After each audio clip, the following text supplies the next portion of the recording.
Hello and welcome to Games Past Their Prime. This is a show where I take a look at video games to determine if they are past their prime or not. For me to do so though, there are a couple key categories which I look at. Story, presentation, and gameplay.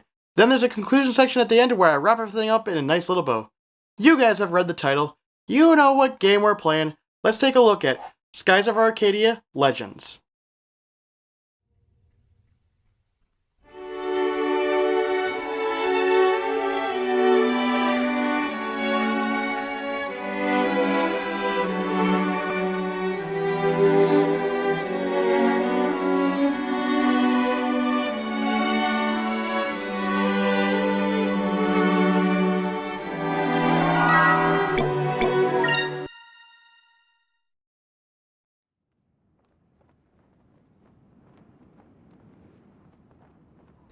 Alright, before I jump directly into the story, I think I should explain the setting this game takes place in beforehand.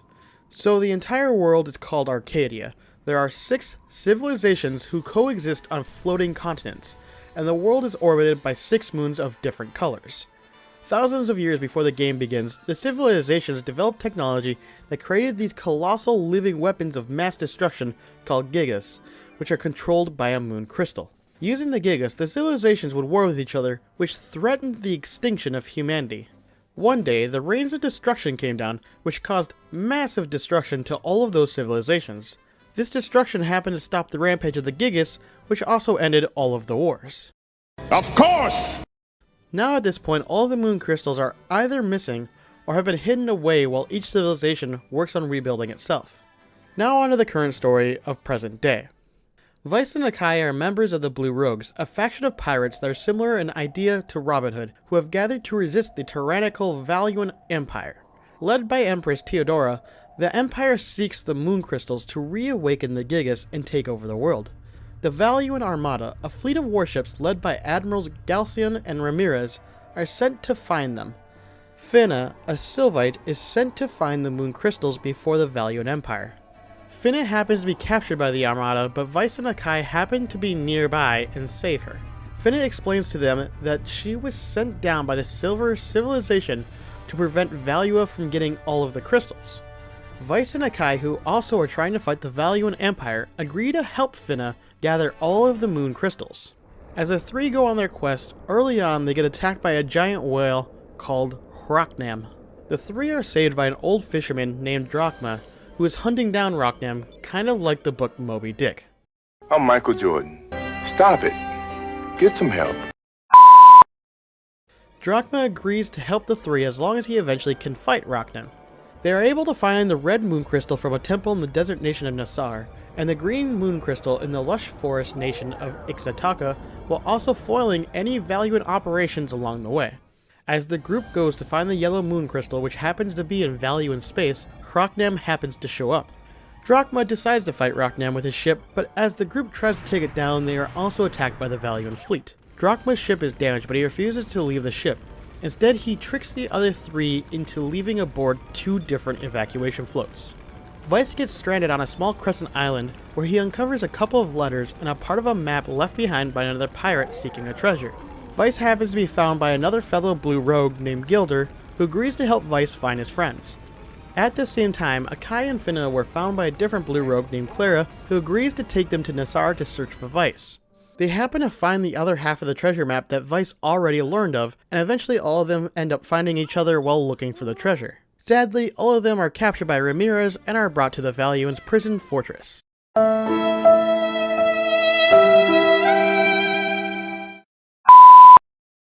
The 4 of them, Vice, Akai, Finna, and Gilder, manage to escape the fortress with the help of the Valuan prince Enrique, who has lost his patience with his mother's tyranny and helps them steal a powerful Valuan warship named the Delphines.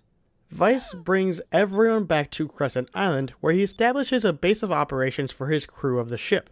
The party, now consisting of Vice, Akai, Finna, and Enrique, head east to the oriental lands of Yafutama, where they recover the blue moon crystal, and then they head south to the glacial continent of Galcia to recover the purple moon crystal. While in Galcia, the group runs into Drachma, who is with Hrocknam and is taking care of him while he is dying. You find out that Hrocknam is actually the purple Gigas, and embedded into him is the purple moon crystal. Soon, Rachnum dies due to his injuries, and the purple moon crystal falls out, and the group collects it. Drachma decides to go his own way as the group head back to the Valuan continent to collect the yellow moon crystal. Before Finna can return the crystals back to the Silver Civilization, the group must help her retrieve her ship since it's one of the few that can fly to the shrine that orbits the world of Arcadia. However, after doing so, Ramirez's fleet assaults the blue rogues and he steals all of the moon crystals. By the way, we also learn throughout the story that Ramirez is also a Sylvite like Finna, who has decided to follow Galcian in attempting to rule the world. There is a reason why, but frankly it isn't that good. Something about being betrayed and deciding to only follow those who are strong seems silly, but whatever. What? What the fuck? Finna used to know Ramirez and they were friends at one point, so she is clearly devastated to see him turn out the way he has. Ramirez also points out that every Sylvite has a piece of the silver moon crystal inside of them, but to get it the Sylvite must die. What? Oh no! Ramirez tries to steal Finna's crystal, but is thankfully stopped before she is killed. Before this point, Enrique left the party to try and convince his mother that Galcian has actually turned against her and plans to rule the world himself. Now, Weiss, Akai, Finna, and Gilder travel to the Great Silver Shrine in orbit to talk with the Elders. The Elders tell them that they are the ones who actually brought the Rains of Destruction so long ago to stop the warring civilizations, and that they wanted to do it again since they believe that humanity failed once again and should be restarted once again. No shit. They went on to explain that Galcian is trying to raise Soltis, which will lead to the Silver Gigas named Zelos, which has the power to bring the Rains of Destruction wherever that person wishes. Galcian and Ramirez show up to the Silver Shrine and kill the Sylvite Elder and take the moon crystal from his body. Galcian and Ramirez do exactly what the Elder says and raises Soltis and breaks the seal on the Silver Gigas. Then to show its power, they bring the Rains of Destruction down on the Valuan capital, killing Empress Theodora and seizing control of the Valuan Armada to try and dominate the world. Weiss rallies a fleet of blue rogues, Yafutuman warships, and ships from other regions around the world along with any friends and family that agree to do battle with the Valuan Armada. During the battle, the Delphinus crew is able to disable the Hydra, Galcian's capital ship, and boards the ship to defeat Galcian. Upon defeating Galcian, he manages to escape, and is then attacked by one of his subordinates named Belzia, who Galcian tried to kill earlier. Belzia rams her ship into his escape pod, which ends up killing them both.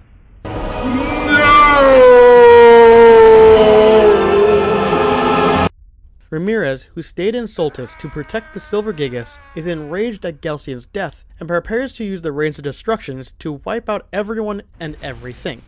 He is stopped by the remaining Sylvites who sacrifice their lives to take down the protective shield around Soltis. The reason they sacrifice themselves this time is because Finna somehow convinced them that humans aren't bad? Excuse me, what? Something like that, I guess. Anyways, the party enters Soltis and does battle with Ramirez, who merges with the Silver Gigas, allowing it to truly awaken by sacrificing himself. Weiss and his crew return to the Delphinus to do battle with Zelos, and try to defeat it before it enters its final form. After defeating it, the party rushes to the outer deck, where a chunk of Zelos merged with Ramirez and controlling him, slams onto the deck. The crew does one last battle with it, resulting in Ramirez's death and the defeat of the Valuan Armada. At the end, Enrique marries the Princess of Yafutama and becomes Emperor of Valua and starts to rebuild his home. Weiss and Akai welcome Finna as a true blue rogue since she has nowhere left to go, and the three of them basically sail off into the sunset. So there is actually a lot more to the story than I mentioned, but frankly this section is already too long. The story is not bad for what it is, but it is very tropey. You will likely expect all of the quote-unquote twists in the game, but it's not bad and does well enough to keep you interested in finishing the game.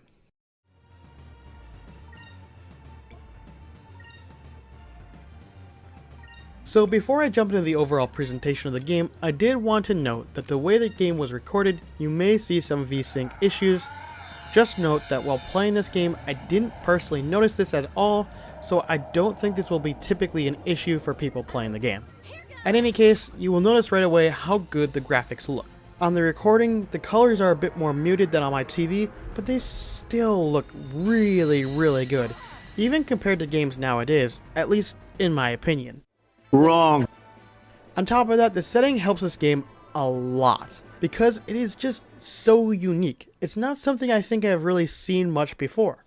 Because just like most RPGs, you travel the areas on foot until you go into battle. However, to travel from one city or continent to the next, rather than walking, you fly a skyship, which you can also increase or lower in height.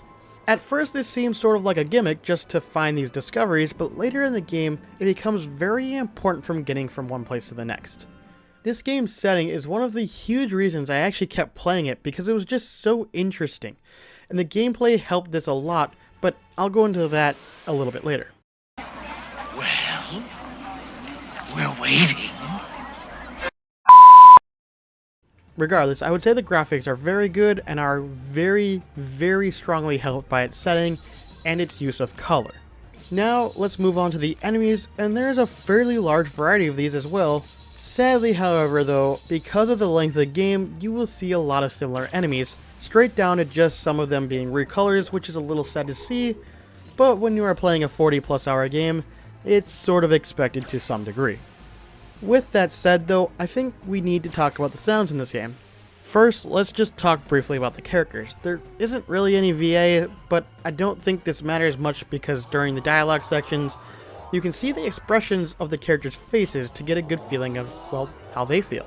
Now, one thing you may find yourself getting annoyed at is that the character's special abilities, because every time you use one of those, you get a cutscene with the character saying the move. Because how the game works, you will end up hearing these names a lot, and as far as I could tell, there is no way to skip this, so have fun listening to that a lot.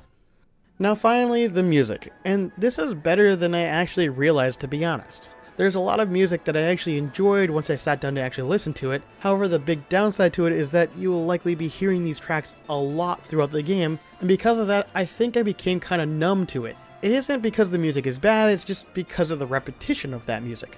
Regardless, the music is still very good, and to prove that point, I will be playing to you a couple of my favorite tracks.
Alright, so describing the game for Skies of Arcadia is actually really easy. It's an RPG.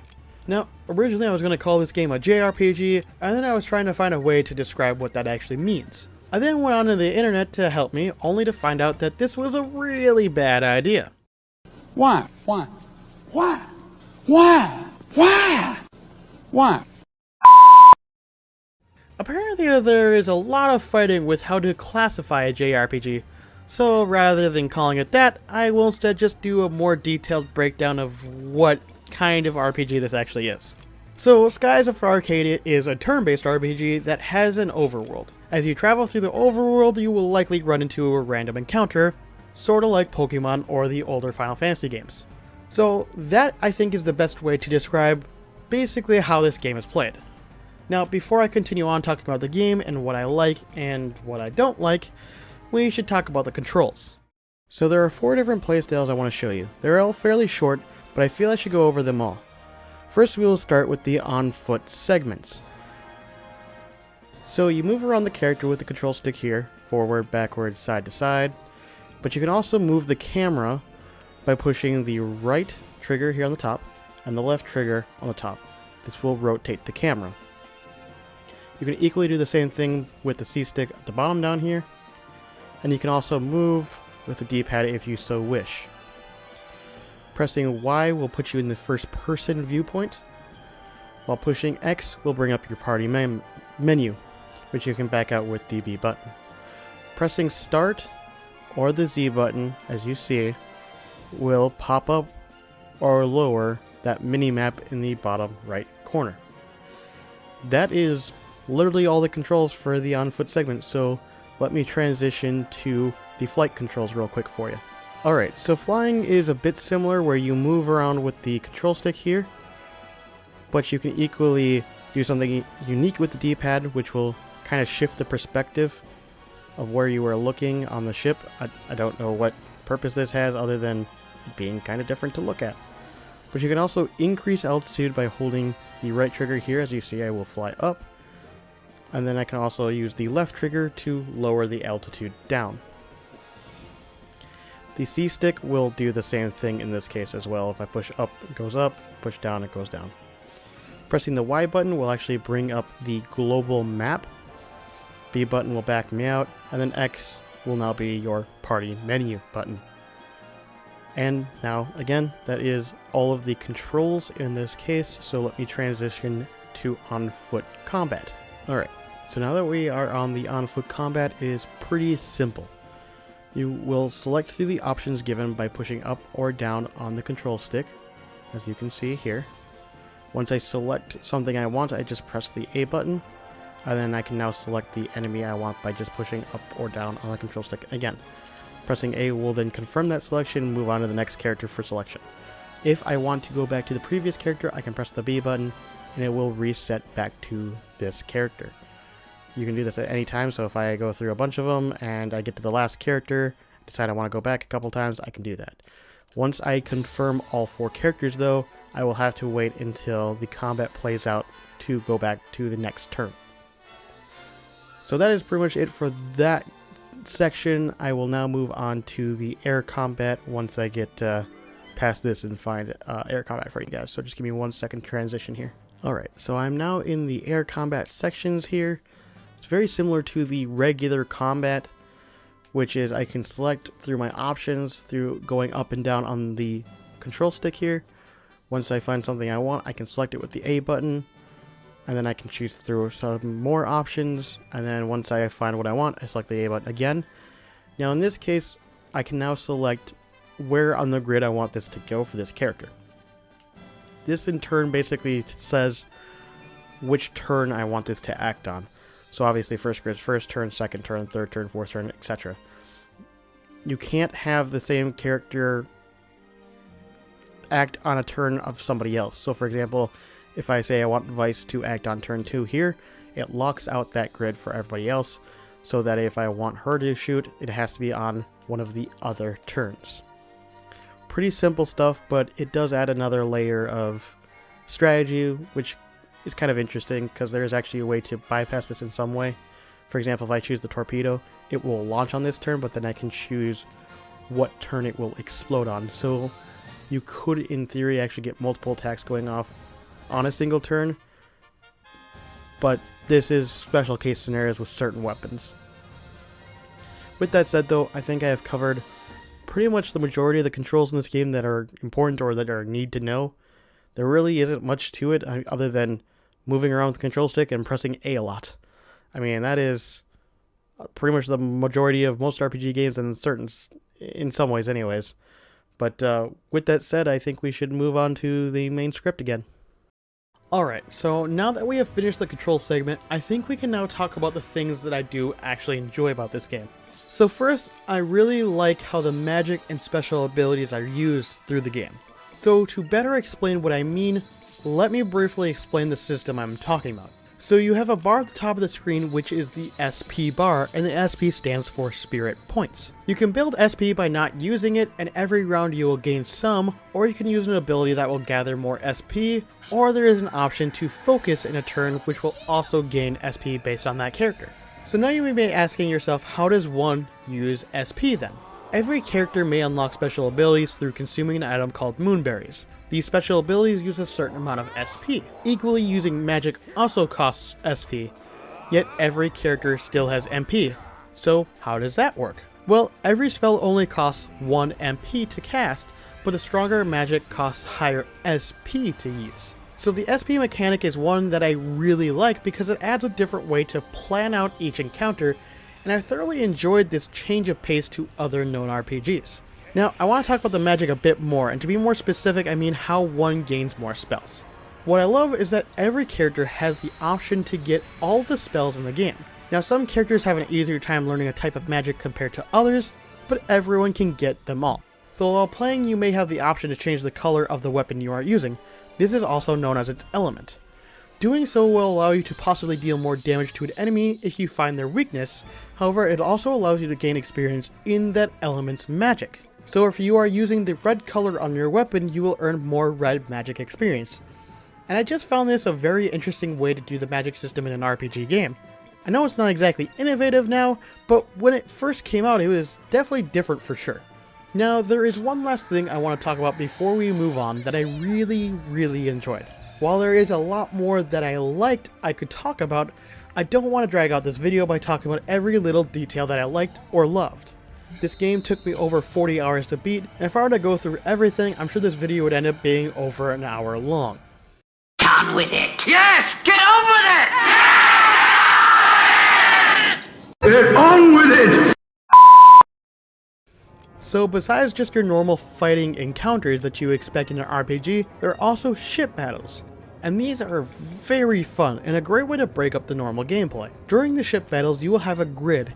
Each space can be used by a character in any order on that grid. Without going super into detail about it, you still have the SP gauge, and now all your attacks you do use a certain amount of SP. On this grid at the top, you can see little squares. Some are green, yellow, or red. Some have special icons in them as well.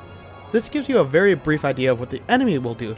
For example, green typically means you are fairly safe to attack, yellow means be wary, you aren't exactly sure what's coming, and red means you should probably block this turn.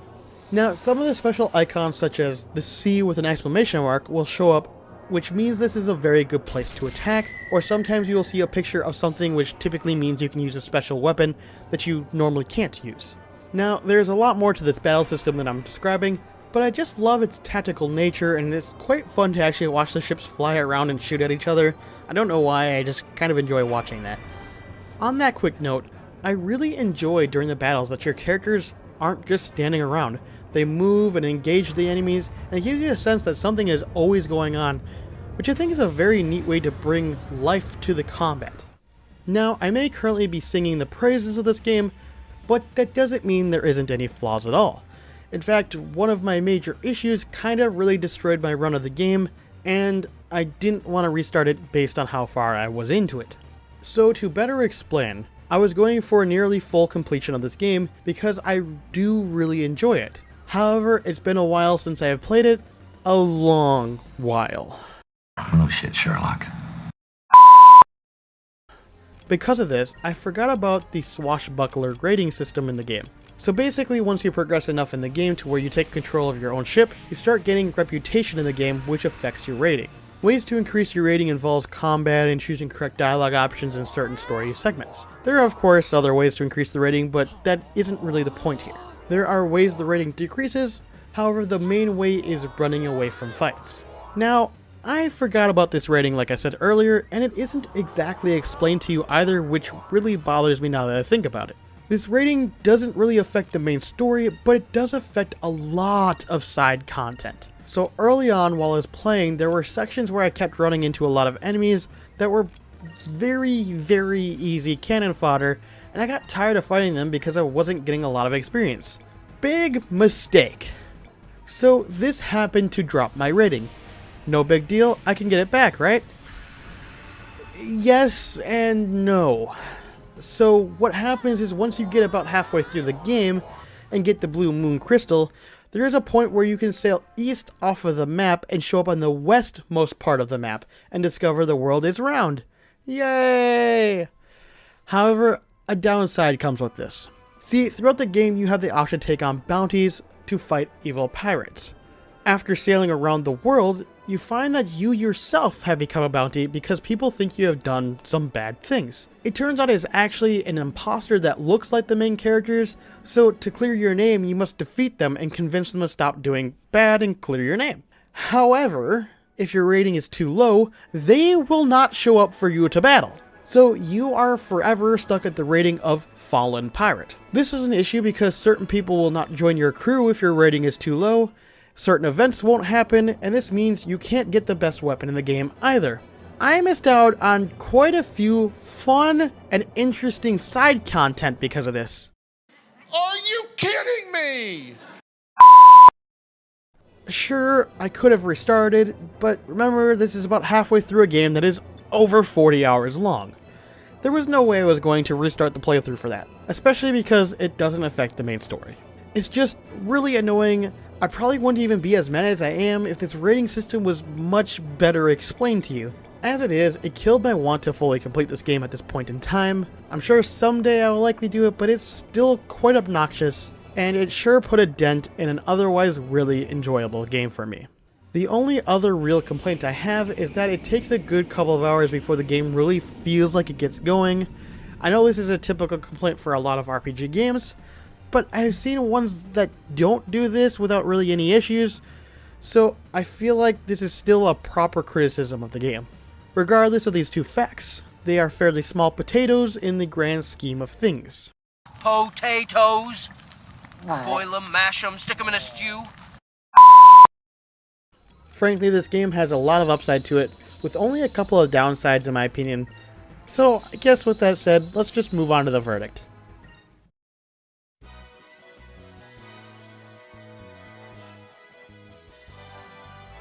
The verdict of Skies of Arcadia Legends is a game not past its prime. There is simply too much I love about this game for me to label it past its prime. Honestly, I feel like I'm almost running into too many of these games right now, but I'm being 100% honest with everything I say here. I really frankly enjoyed my time through the game, though I admit I did get annoyed on more than one occasion. Regardless though, I think we should move on to the top 5 reasons I think this game is not past its prime for me to better explain myself. Number 1. The story is a bit generic with some weak villains, but they get the job done. They have some motivation even though it's as simple as wanting to rule the world. It's a big enough issue, especially with the world possibly being wiped out, for the heroes to be spurred to action and make you feel like a lot is on the line. Number 2. The graphics look really solid. However, I wouldn't call them the best, but what they do nail is that setting and world building. Everything feels like it connects properly to this world.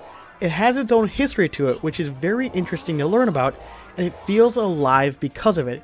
It all feels very believable, and it's done in such a fantastic way. Number 3. The music is better than I was originally going to give it credit for. Now, while the music is in fact really good, sadly because of how long the game is, you will likely be hearing a lot of that same music and become pretty numb to it after a while, which isn't exactly the best outcome. Number 4. The gameplay and mechanics are very well thought out. From how the RPG mechanics work to the different styles of combat so that people don't get bored doing the same thing over and over again, it's very nice to see this done because doing that same combat over again can feel a bit boring after a while, which is my biggest issue with older Final Fantasy games. Don't get me wrong, they are good, but it takes me a while to beat them due to that repetition of combat. Number 5. Then we arrive again at the most important thing of all. I just had fun through the game. For the most part. I'll be honest with you, that swashbuckler rating system really did kill my mood for a couple of days. But once I got past it and just played the game again, I did really enjoy my time with it. This is a game that I don't think people have played enough, and it's sad to me that I don't hear a lot of people mention this as one of the great RPG games.